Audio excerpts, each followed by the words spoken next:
Seguimos en Pura Vida Cada Día y te dijimos desde el comienzo del programa que íbamos a hablar de un tema más que importante, tiene que ver con el mundo de las drogas. Y hay un dato que es realmente sorprendente. Dice que hay más procesos judiciales por consumo, pero que por cuestiones de narcotráfico. Te lo repito porque recién me trabé. Que hay más procesos judiciales por consumo que por narcotráfico. Llamativo, ¿verdad? Vamos a meternos en tema de esta forma y por supuesto después charlamos con especialistas. Dale.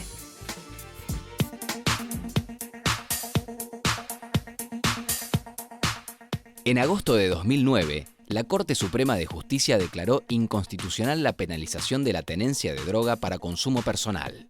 Sin embargo, un informe reciente difundido por la Fiscalía Federal de Federico Delgado señala que las causas iniciadas por consumo personal representan un 70% del total de los casos ingresados por violación de la llamada Ley de Estupefacientes. Por lo general, estas causas terminan siendo desestimadas y generan una inversión de recursos que desvían el foco de lo que debería ser una efectiva lucha contra el narcotráfico. ¿Cuáles son las causas de esta situación? ¿Es claro lo que dice la ley respecto a la tenencia y el consumo personal de estupefacientes?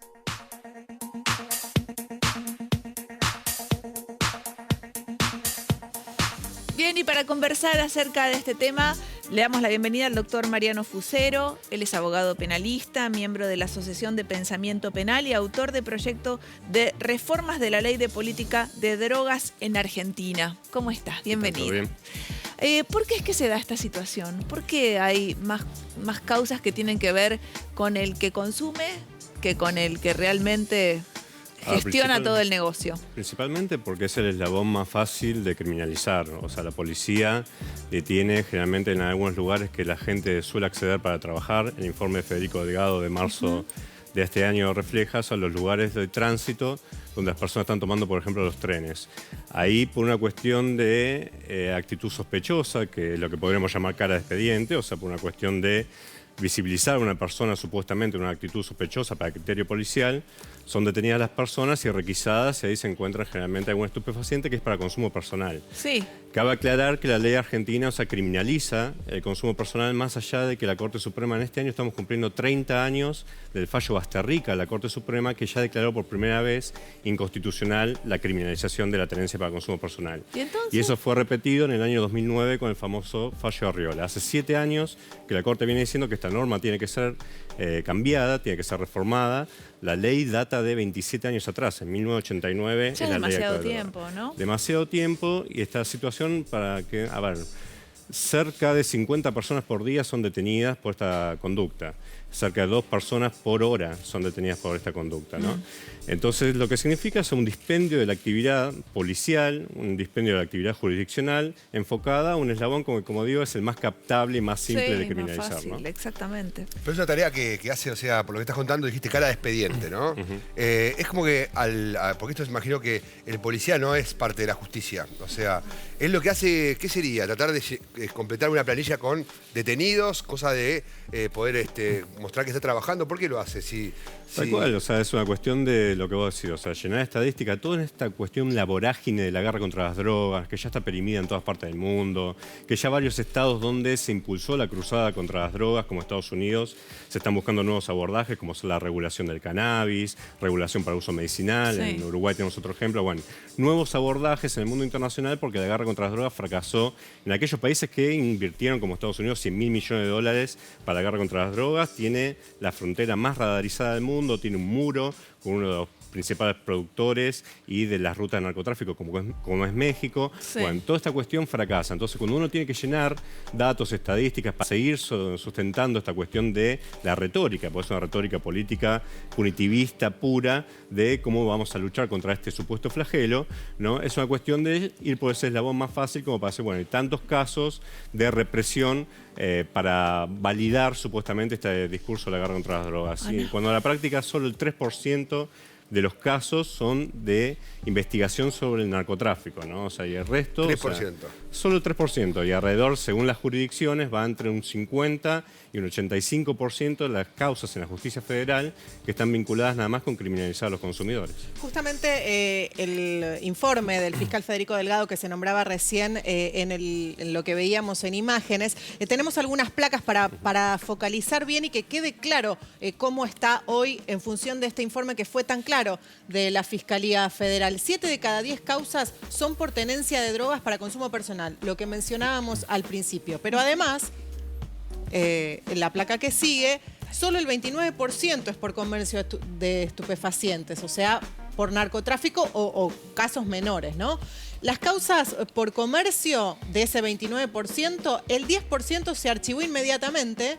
Esto será por cuestiones procesales, supongo. Investigación. Y el 90% continúa en la justicia. Es decir, de las causas que se iniciaron desde 2011 hasta esta parte, en esta fiscalía, no pasó nada. Siguen en la justicia todavía. No hay sentencias a este respecto. O sea, no solo hay pocos casos en los que se investiga realmente narcotráfico, sino que los que se investigan no prosperan en la justicia, o por lo menos demora mucho. ¿Por qué se da esta situación? No, tal cual. O sea, primero por la complejidad de la investigación y, como decíamos, mucho más fácil ir a un consumidor y un eslabón débil también, como podríamos decir, el tema de las mal llamadas mulas, ¿no? Las mujeres que son utilizadas como correos humanos y son prescindibles para el narcotráfico, y muchas veces, o sea, la visibilizan como para distraer una operatoria mayor. Y en ese caso tenemos, por ejemplo, 70% de las mujeres federalizadas, o sea, en la justicia federal, están por el caso de mulas, y 9 de cada 10 mujeres extranjeras están por el caso de mulas. O sea, siempre se atenta contra los eslabones más débiles, y estas causas, que son más complejas, que requieren de otros elementos de investigación mucho más complejos, básicamente, no se llega prácticamente a nada. Y hay un dato también que falta de esto: ¿qué pasa con los consumidores? El gran caudal de causas que tiene la justicia. O sea, se aplica el fallo Arriola de 2009. Y o sea, quedan en la nada. desestimadas. 100% de las causas, o sea, generalmente se aplica el fallo Arriola y dice, bueno, esto es una conducta privada de las personas que no tiene que ser criminalizada, entonces se absuelve. Ahora, a mí me pasa, y me imagino que, no sé, que le pasa a mucha gente. Yo ya estoy cansada de que esto no avance, No ¿verdad? avanza, Yo no. estoy harta de este asunto, porque ¿de qué la estamos jugando? ¿Qué está pasando? Ya son muchos años diciéndonos siempre lo mismo. Tal cual, o sea, le cansa hasta nosotros mismos dar el mismo discurso una y otra vez, y lo estamos llevando hace mucho tiempo. Es una cuestión de, como digo, o sea, es increíble que hace 30 años la Corte Suprema viene diciendo que tenemos que cambiar este paradigma. Vamos a luchar contra el narcotráfico. Bueno, por favor, señores, ¿cuándo van a luchar de verdad? Si Porque vos estás todo queda ocupando- en la, ¿viste? El que compra un poquito. Se está ocupando todos los recursos estatales, de las Claro, fuerzas eso. policiales. Pero el Estado Es mucha tiene plata. todas las herramientas para luchar contra el narcotráfico. Las pocas herramientas que tiene el Estado, si las involucra a perseguir a los consumidores, estamos hablando de 240 millones de dólares que se invierte para perseguir a consumidores. Claro, pero es todo para anualmente. distraer, eso O es sea, lo que a mí solo para me distraer. enciende, perdón, la vehemencia, pero Sí, realmente no, es siento que que sí. me toman el pelo, a mí y a Que todos. más allá de eso son consumidores que son criminalizados y no tienen ningún tipo de derivación a un centro de tratamiento. No, a ver, o sea, la ley estipula lo que se llaman los tratamientos compulsivos, que están bastante cuestionados hoy por la nueva ley de salud mental. Obviamente de una posición personal y una posición de la doctrina y jurisprudencia también, o sea, los tratamientos compulsivos de por sí no deberían ser realizados porque No ninguna... sirve. No sirve. O sea, si consideramos que el tema de la adicción, el consumo problemático es un tema de salud, o sea, sería el primer ejemplo del mundo de que obligamos a una persona a curarse, ¿no? O sea, no debería de pasar. O sea, si consideramos que es una enfermedad, como la es, o sea, como se considera en la norma. Y otro ejemplo de eso es como la criminalización hace que estas personas, si tienen un consumo problemático, que es el 10% del total de la población consumidora, tiene un consumo problemático, solo el 10% por estadísticas de la ONU. Ese 10%, si consideramos que tiene una enfermedad, también es bueno que se acerquen a los efectores de salud como para tratarse.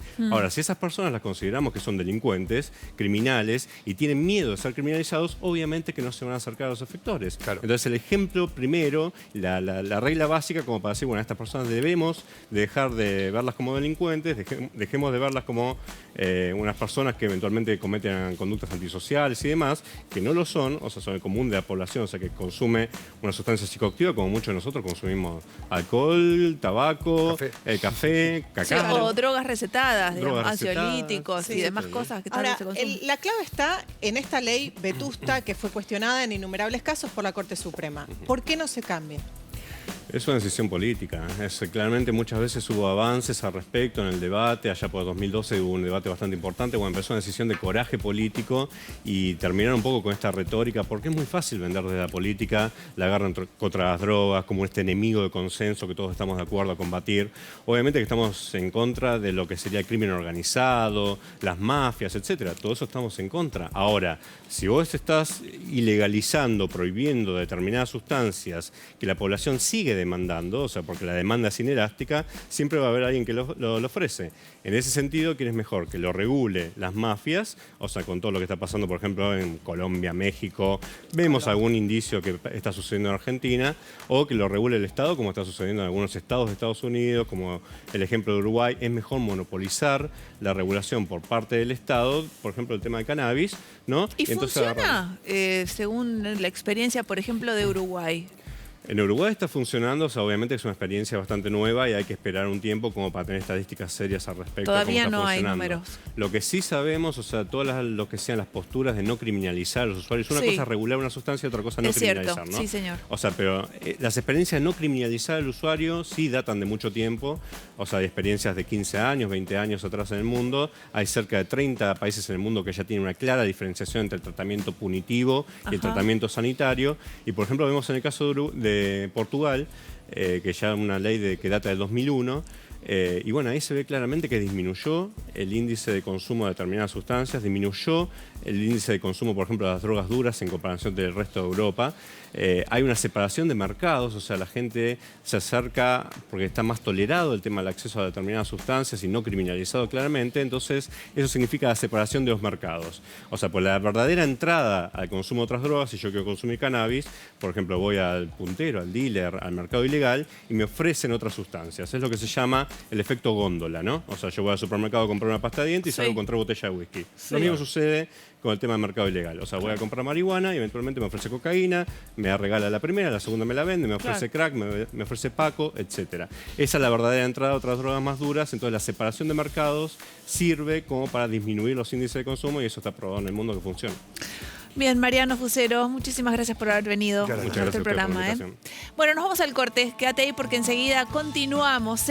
Cortito, ya volvemos.